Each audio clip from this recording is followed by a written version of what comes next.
M'a dit bonsoir à tout internaute nou yo. M'a dit bonsoir à tout fanatique nou yo. M'a dit bonsoir à tout moun kap kote Gamma Voice nan moment.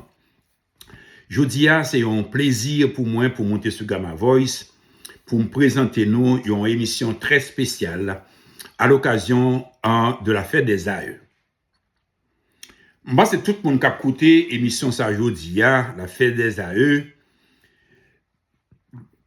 Excuse-moi, c'est une fête côté ou à penser ou à et rappeler à tout un grand parent nous yo qui était là dans le temps et nous quand même et nous t'a dit inclus nos soldats nos dirigeants dans le temps qui t'a bataille sous toute façon et puis t'a légué à nous-mêmes un pays qui propre à nous-mêmes.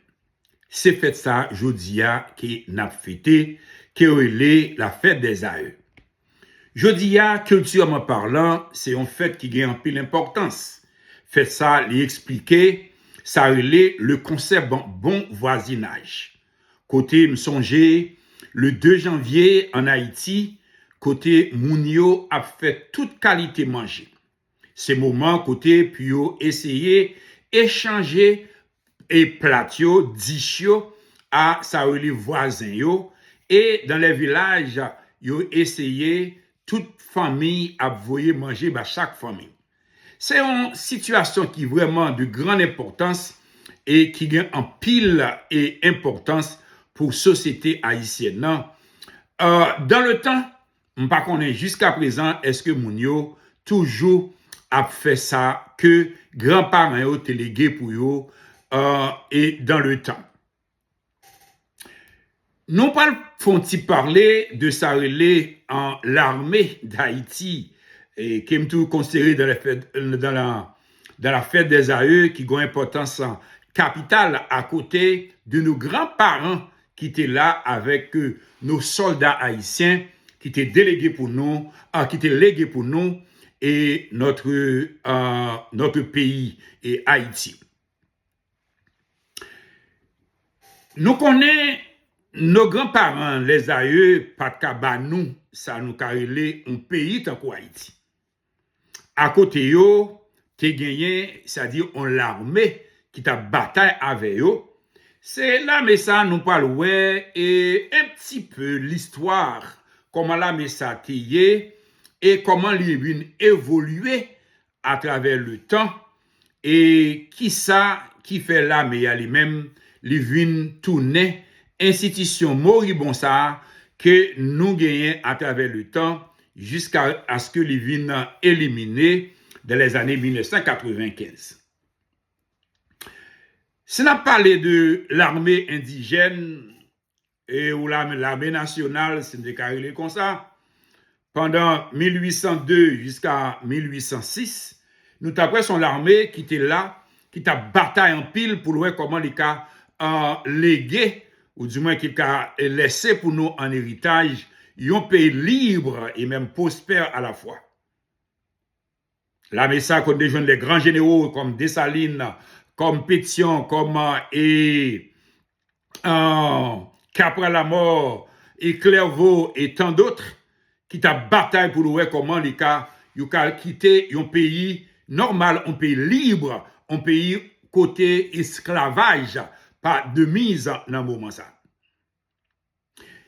Mais nous parlons avec le temps que l'armée ça qui t'a battu avec nos AE dans le temps, il n'a pas vraiment été dans la philosophie, il n'a pas vraiment été dans la ligne et dans le temps.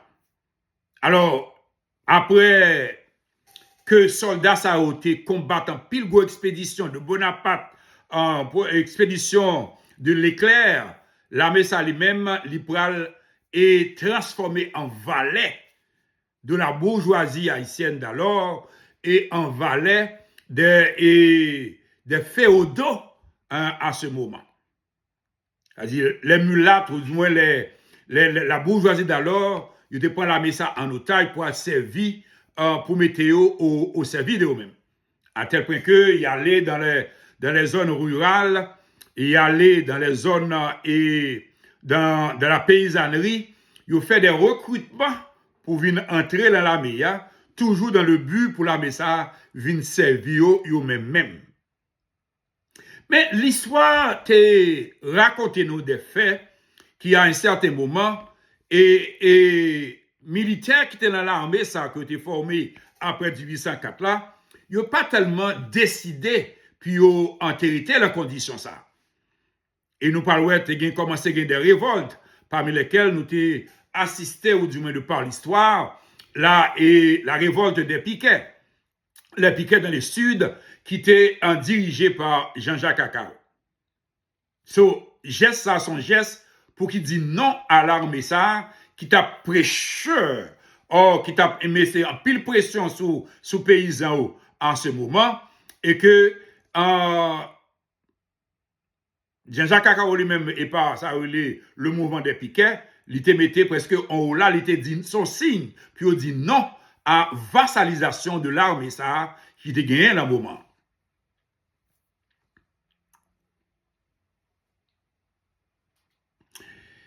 Nous pas essayer de marcher à travers le temps et après nous allons aller dans sa carré jusqu'en 1915.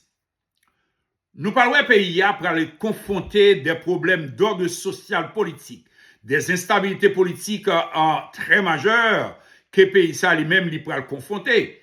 Nous parlons que et tout négio qui besoin pour pouvoir dans le pays, il pourra gagner des groupes d'armées et qui sortent parfois dans le sud, qui sortent parfois dans le nord et pour aller et prendre pouvoir à Port-au-Prince. Et l'histoire raconte-nous que parmi un tout nègre qui était prend pouvoir par les âmes qui était créé ça une instabilité politique en un pays et nous parlons simplement c'est celle Michel Aurès qui était prend pouvoir en Haïti dans le moment sans qu'il n'y ait pas de groupe des hommes armés derrière lui de prendre pouvoir. Et nous parlons tout, Michel Aurès pas de fait et en grand temps au pouvoir, il était prend pouvoir le 4 mai 1913 et il est arrivé perdre du pouvoir le 27 janvier 1914. Alors, l'élite intestine ça, il a affaibli l'armée d'Haïti et jusqu'à ce que l'armée d'Haïti pas conserver sa intégrité en physique du territoire national. Parce que ce sont des factions d'hommes armés qui pas vraiment une institution de respect comme on a métadoyé le moment. Mais situation ça lui-même, il peut créer une situation d'instabilité dans le pays. Le pays a vu ingouvernable côté nous pas assister à ça l'intervention américaine en Haïti en 1915. Alors, son intervention qui était faite dans le pays, mais les paysans haïtiens qui te comprennent ça l'importance de héritage indépendance et gros généraux soldats nos aïeux qui t'a bataille pour indépendance pays ils n'ont pas accepté l'occupation américaine. Côté nous parlons les dirigeants comme Benoît Batraville, nous parlons comme dirigeants comme Charlemagne Peralt, en donnant ça comme des leaders à part entière qui peuvent diriger le mouvement et en Haïti surtout dans le bateau central. Et nous parlons dès le débarquement des États-Unis d'Amérique, nous parlons que nous parlons tuer Charlemagne Peralt et nous parlons et dit crucifier Charlemagne Peralt. Alors si ça selon l'armée américaine il était concevoir comme un déterrent à tout le monde qui t'a osé contre l'occupation américaine sur le territoire haïtien à ce moment. Occupation lui-même lui durait de 1915 jusqu'à 1934. Et là, nous parlons côté, et dès le départ des Américains du sol national, nous parlons créer en l'armée qu'il y aurait la garde d'Haïti. Sur la guerre d'Haïti, à ce moment, était la seule force militaire du pays. Qui était là et dans le pays. Mais nous pas laisser comprendre que l'armée, ça lui-même, sont l'armée téléguidée. Sont l'armée qui t'a dirigé par remote. Parce que sont l'armée qui t'a dirigé par les États-Unis d'Amérique depuis 1934 et après l'occupation américaine. C'est-à-dire, sans outils qui étaient là sur le territoire et haïtien, même t'as dit, c'est l'armée américaine qui était sur le sol haïtien d'une autre manière. En 1947, nous parlons que il y a un changement de nom qui parle opérer dans sa relais la garde d'Haïti. Nous parlons en 1947, nous parlons de l'armée d'Haïti, qui était la garde d'Haïti, nous parlons de l'armée d'Haïti en 1947. Mais non, ça tout, les patriotes, nous parlons quelques années plus tard, en 1958, nous parlons que l'armée d'Haïti pourra changer de nom, nous parlons de Force et Armée d'Haïti. Force Armée d'Haïti, et qui était sous la direction de François Duvalier dans un moment. Mais l'armée, ça lui-même, c'est l'armée qui était là sous la direction même du chef d'État. C'est lui-même qui était considéré comme ça, le chef de l'armée à ce moment.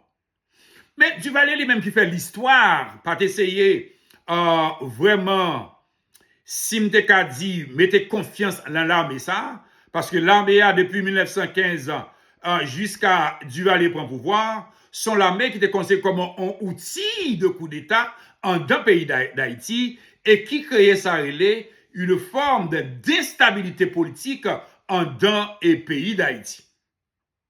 Alors, soon que Duvalier lui-même prend pouvoir, il pourra créer une institution qui est en VSN, qui signifie volontaire de la sécurité nationale.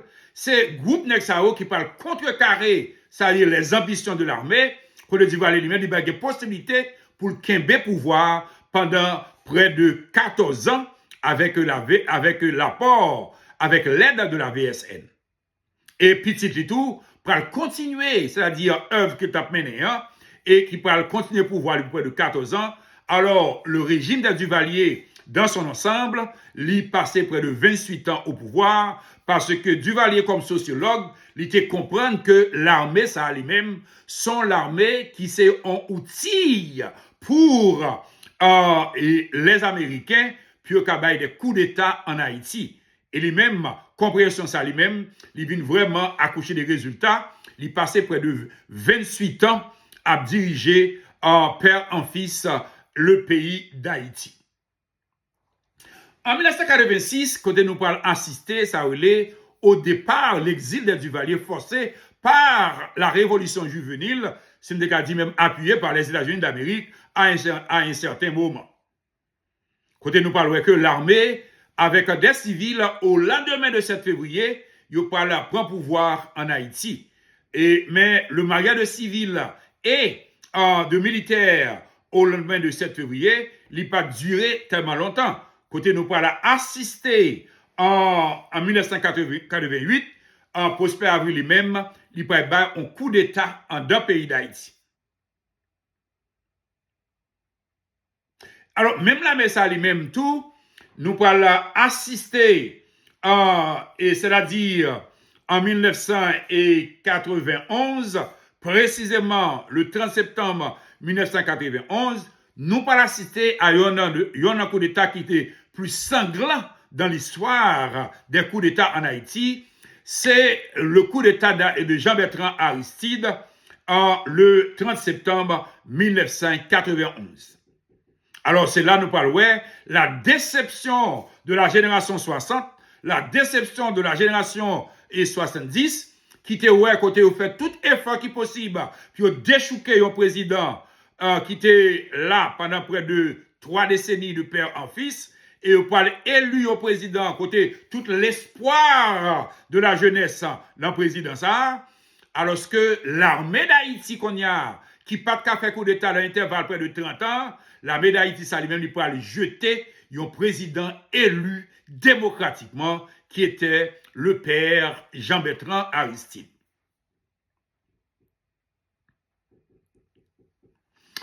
Alors, Jean-Bertrand Aristide, lui-même, est parti en exil, retourné en 1995. C'est là, nous parlons que Jean-Bertrand Aristide, l'Ipral Charlet, chantait les funérailles de cette armée qu'on appelle l'armée d'Haïti, ou les forces armées d'Haïti. Alors, funérailles, ça lui-même, l'Ipral chantait, côté nous parlons, et Jean-Bertrand Aristide pourrait chanter funérailles l'armée ça, qui pourrait causer un débat politique, un débat constitutionnel et un débat légal. Alors, pour certains, qui ont dit que Jean-Bertrand Aristide pas gagné en ni droit ni qualité pour essayer par une simple déclaration craser la messa. Alors que la MEA a supposé, c'est-à-dire, et faire une démarche constitutionnelle, ou du moins un amendement constitutionnel. Parce que, dans la constitution haïtienne, nous gagnons deux forces, les forces armées et les forces de police.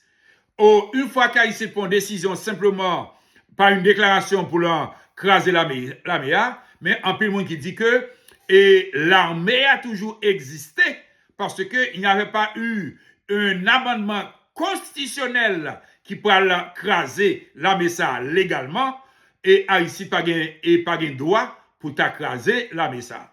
Alors l'autre point de vue qu'a essayé de parler, il dit l'armée a tellement causé trop de tort et à la nation haïtienne, c'est pas un problème pour essayer craser la messa.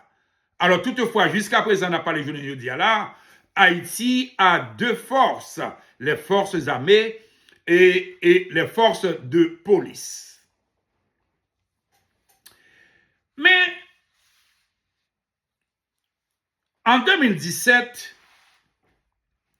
PHTK, par le biais de Jovenel Moïse, tape essayé comment lui-même a ressuscité la messa. Parce que pour Jovenel, sécurité en public ou d'une sécurité PIA, sécurité territoriale PIA, il pas de penser que la police gagne sa expertise ou du moins pas de gagner capacité technique ou tactique pour essayer de goumer avec les gangs et gagner en territoire et dans le pays d'Haïti. Alors, intention Jovenel Moïse, c'est à ressusciter la messa parce que il n'y a pas besoin de prendre ni décret, ni mandat à Parlement pour créer les forces armées d'Haïti, parce que la constitution même de 29 mars 1987 et l'armée a toujours existé selon cette constitution. Parce qu'il n'y avait pas eu un amendement constitutionnel qui parle craser l'armée ça pour remplacer par un autre et quelconque force. Alors, nous parlons que et l'oncle Sam lui-même, les États-Unis d'Amérique, pour empêcher une telle démarche, à tel point que le secrétaire d'État est à l'intérieur aux États-Unis d'Amérique, qu'on appelle la Homeland Security, dans un endroit qui a été fait en Haïti en mai 2017, il peut faire Jovenel, il peut faire une déclaration, et déclaration ça lui-même, il peut suivre toute démarche que président, premier ministre en Haïti a essayé de faire pour l'armée en Haïti. Alors, déclaration ça pour le camper en travers, ou du moins à travers, de toute démarche que tout officiel haïtien t'avait fait pour ressusciter ou créer en l'armée qui tape la seule force capable de combattre les gangs en Haïti. En déclaration très choquante, côté John Kelly te dit, dans sa déclaration, cette décision de créer une armée en Haïti se révélera un désastre parce que l'institution deviendra un atelier de fabrication de démons. C'est la déclaration faite par M. John Kelly lors de son voyage en Haïti et en mai 2017. Et ces déclarations ça qui pourraient qui parle mettre une barrière à toute et ça les volonté et même velléité par nos gouvernants pour essayer créer ou du moins ressusciter en l'armée. Problème que moi m'a gagné en telle déclaration et pour qui ça et dirigeants haïtiens yo prend un tel et advise ou du moins un tel conseil. Parce que côté John Kelly sorti à États-Unis d'Amérique, je pensais qu'il y a une situation sociale très stable qui a fait pays li marcher, alors que nous avons une situation de gang qui causait une instabilité en un pays à côté moun pas qu'à fonctionner. Je pense que le droit au gouvernement d'alors, c'est à et ça le mettait de côté en cette déclaration de John Kelly peut essayer de procéder à la résurrection ou du moins à l'instauration de l'armée haïtienne qui a gagné une certaine capacité pour essayer de combattre avec les gangs, pour instaurer, restaurer la sécurité nationale de le pays.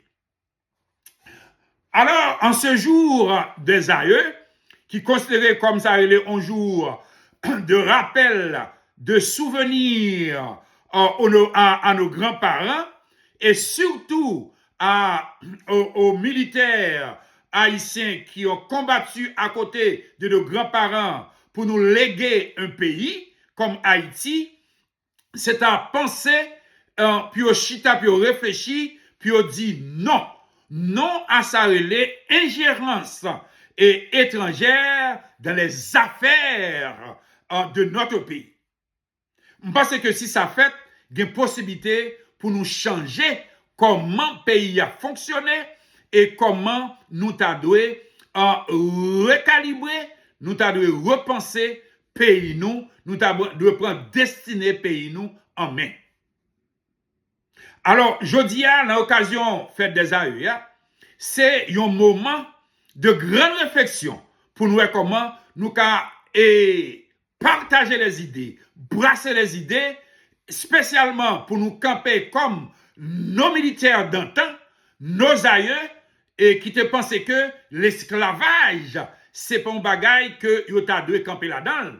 Nous-mêmes, tout parallèlement, faut nous camper pour nous dire non à l'ingérence et internationale, côté cap dicter nous, tout ça pour nous faire pour payer nous. Alors que nous-mêmes, nous pas qu'à faire, même gens avec eux. Nous considérons peut-être pas nous, comme des petits moun, et côté moun abba nous l'ordre pour nous faire bagay pour payer nous.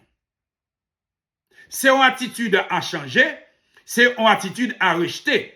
Une fois que nous-mêmes nous arrivons à rejeter attitude ça, on pense qu'il y a une possibilité pour pays nous avancer, pour nous penser pour pays nous, pour nous penser ça va bon pour pays nous, pour nous prendre des décisions pour pays nous, pour nous créer des projets et sociaux qui pourraient aller ça aux intérêts de la nation, aux intérêts du peuple haïtien. C'est le temps pour nous en 2025 pour nous changer toute attitude de rester avec, toute attitude et de ça d'enfants, côté n'attendait des gens pour qui dictent nous, ça pour nous faire pour payer pas nous. Côté nous-mêmes, nous pas le droit de dicter à personne ça pour nous faire pour payer pas. Si nous arrivons à changer une telle attitude, je pense qu'il y a une possibilité pour le pays d'Haïti aller vers l'avant. C'est un plaisir pour moi, la journée fête des AESA. Je prends l'occasion pour me souhaiter bonne et heureuse année à tout fanatique Gamma Voice, à tout internaute qui est toujours à côté nous. Et je souhaite tout également et bonne fête de l'indépendance d'Haïti. Et je souhaite nous également une bonne fête des AE. Si nous voulons pour Gamma Voice avancer, il y a deux moyens que nous avons fait ça. Premièrement, nous allons aller sur YouTube, nous allons enregistrer à Gamma Voice, nous allons like produit que nous avons présenté sur Gamma Voice et nous allons partager le travail que nous faisons sur Gamma Voice. Et deuxièmement, nous allons aller sur Facebook tout, nous allons voir des étoiles pendant que moi m'a présenté et émission ça. Nous avons soutenu par des étoiles qui peuvent transformer ça qui peuvent transformer et me dit même en argent, qui peuvent aider Gamma Voice à avancer et pour nous gagner possibilité pour faire des recherches, payer équipement pour nous faire des recherches pour nous éclairer l'interne tout internaute nous. C'était un plaisir pour nous avec nous jeudi. Je souhaite nous une heureuse année de succès et de santé et à la prochaine. Merci.